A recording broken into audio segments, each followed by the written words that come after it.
बिस्मिल्लाहिर्रहमानिर्रहीम। अस्सलाम वालेकुम वरहमतुल्लाहि वबरकातुहू।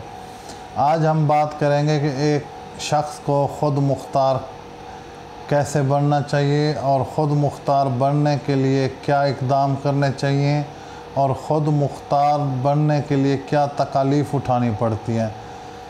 ये माशरे में आजकल बहुत ज़रूरी है और हम चूँकि पाकिस्तान में रहते हैं, हमारे जो माशरा है इसमें काफ़ी फैमिलीज़ में जॉइंट फैमिली सिस्टम होता है, जिसकी वजह से अमूमन देखा ये जाता है कि एक घर का बंदा मेहनत करता है और बाकी गुजारा करते हैं।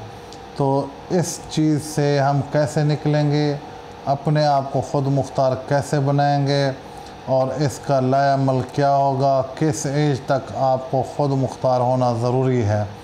तो टॉपिक को डिटेल से डिस्कस करेंगे। उससे पहले आपसे गुजारिश करूँगा कि अम्मास लाट टीवी को सब्सक्राइब कर दें, साथ लगे बेल आइकन को प्रेस कर दें। बात कर रहे थे कि ख़ुद मुख्तार बनने के लिए क्या सख्तियाँ झेलनी पड़ती हैं, क्या कुछ बर्दाश्त करना पड़ता है, क्या कुछ करना पड़ता है। सेल्फ़ डिपेंडेंट होने के लिए एवरेज एज जो है आजकल पाकिस्तान में वो 60 से 70 साल है। तो आपको कम से कम 35 से 40 साल की उम्र के दरमियान या मैक्सिमम 40 साल तक जो है ख़ुद मुख्तार हो जाना चाहिए।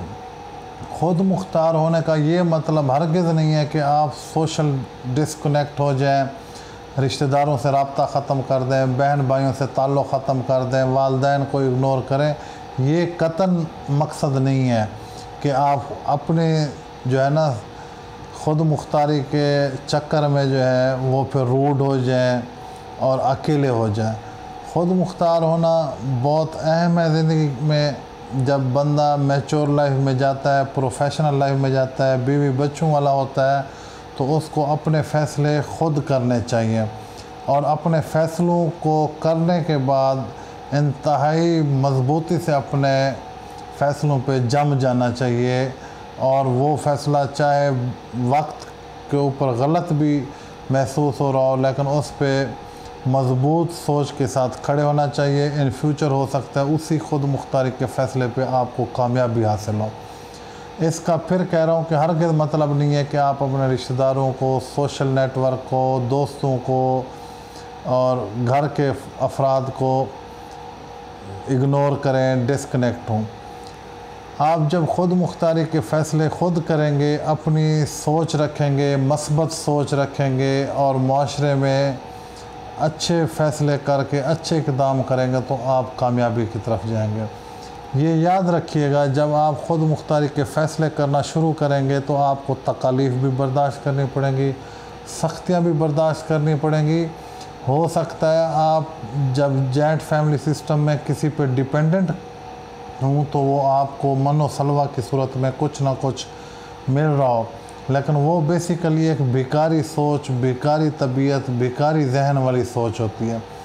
तो खुदारा अपनी ये सोच छोड़िए, अपने फ़ैसले, अपनी ज़िंदगी, अपने बीवी बच्चों के मुस्तक़बिल को बेहतर सोचना ये ज़रूरी है। अब जो एक बंदा अल्लाह पाक की रज़ा पे राज़ी नहीं होता और वो किसी और पे डिपेंडेंट हो जाने की कोशिश करता है तो वो सबसे बड़ा गुनाह अपनी ज़ात के साथ करता है।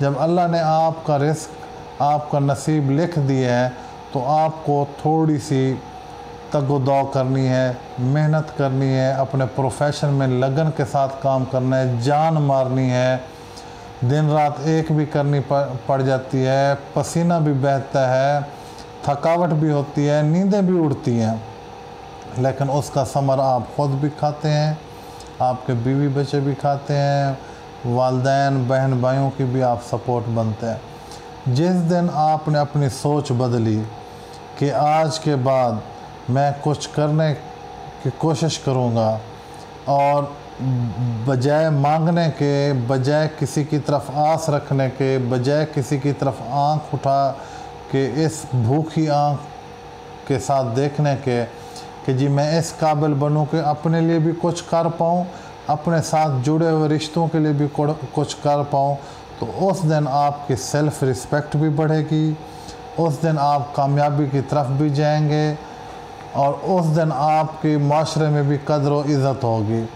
तो ख़ुद मुख्तारी के फ़ैसले करना जिस दिन आपने शुरू किए उस दिन आपकी ज़ाती शख्सियत भी निखरेगी, कद काठ भी माशरे में, घर में, रिश्तेदारों में ज़्यादा बेहतर होगा।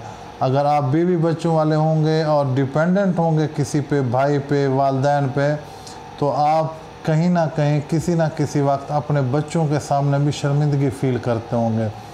और जिस दिन आपने सेल्फ़ डिपेंडेंट स्टार्ट की और आप 1000 की बजाय 100 भी कमाएंगे और उसी में गुजारा करेंगे, तो वो आपकी ख़ुद मुख्तारी वाली लाइफ जो है वो आज़ादी की ज़िंदगी होगी और खुशहाली की ज़िंदगी होगी और इज़्ज़त की ज़िंदगी होगी।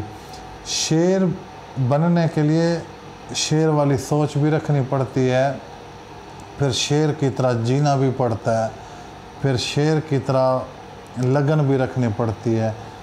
ये एक छोटा सा मैसेज है और हमारे माशरे में, ख़ुसूसन पाकिस्तानी माशरे में, ये एक बड़ा लम्हा फ़िक्रिया कह लें, अलमिया कह लें कि आज भी लोग डिपेंडेंट हैं किसी न किसी हवाले से, किसी न किसी रिश्ते के साथ।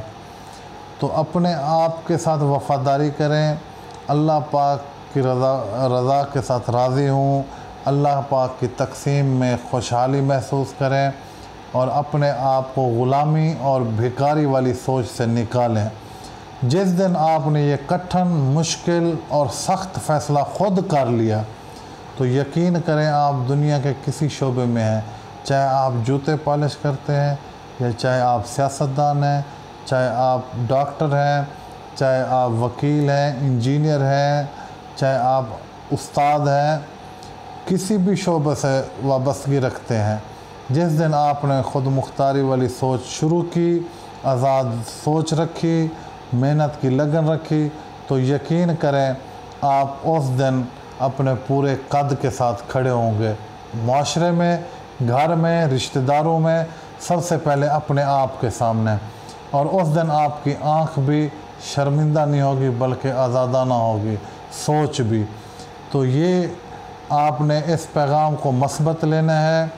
जो दोस्त, जो अहबाब ये वीडियो देख रहे हैं, उनसे गुजारिश है कि इस पैगाम को मस्बत लेना है, अपने साथ जो है ना इंसाफ करना है, मुखलिस होना है अपने रिश्तेदारों के साथ और अच्छी सोच के हामिल हो के माशरे में मस्बत सोच लेके और अपने फ़ैसले, अपनी ज़िंदगी के फ़ैसले, अपने साथ जुड़े हुए रिश्तों के फ़ैसले आप ख़ुद से करेंगे, अपने शोबे ज़िंदगी में ख़ुद से फ़ैसले करेंगे, तो फिर अपनी ज़िंदगी का निखार और इज़्ज़त और माशरे में मकाम आप ख़ुद पाएंगे। तो फिर इंशाअल्लाह ताला आप मुझे दुआएं भी देंगे।